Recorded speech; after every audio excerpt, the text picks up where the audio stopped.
Well, we're here today to talk about the renovation of the Alley Theater that was built in the mid-60s and has gone through a complete renovation to bring it into the 21st century. And we have our artistic directors and general managers and the users of the facilities that spent the last 5 years with us developing and making sure that we did a very accurate rebuild, but more specific and unique to theater presentations today. And Tenak, why don't you bring us up to how we started the process and identifying the need to go for a renovation?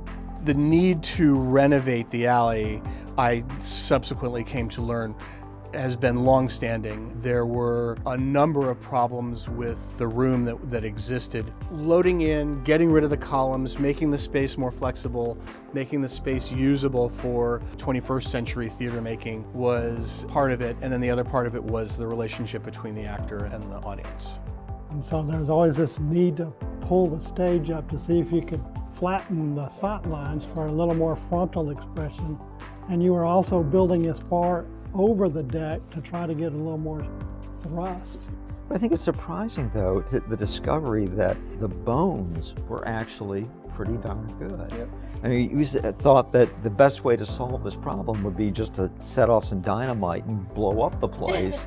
But then the reality was that, well, no, actually, this was all something we could work within. And I think that the ability to tweak that actor-audience relationship was really kind of, I think, the spectacular success of the space.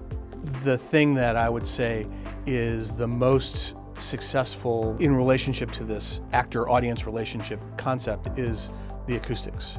An actor can stand center stage and actually do a 360-degree turn while talking, and you don't hear a change in their voice, you don't hear it, it doesn't matter where you're sitting.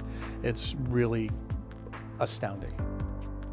You had the audience participation, you had the staff participation, but also the way we interacted and worked with each other.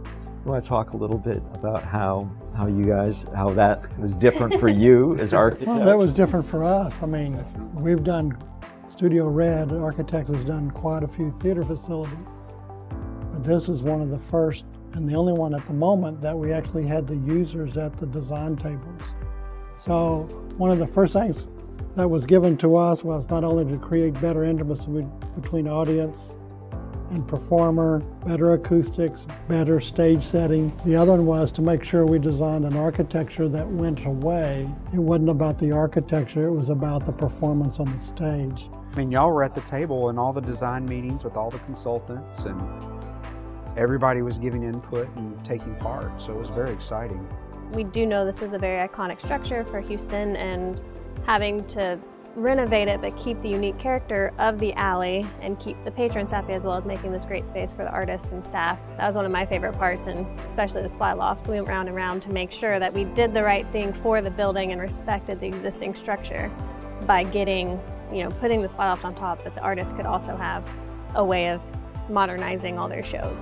The way that you opened up that whole third floor main lobby by adding the staircase in, making it circular, everybody thinks that's original.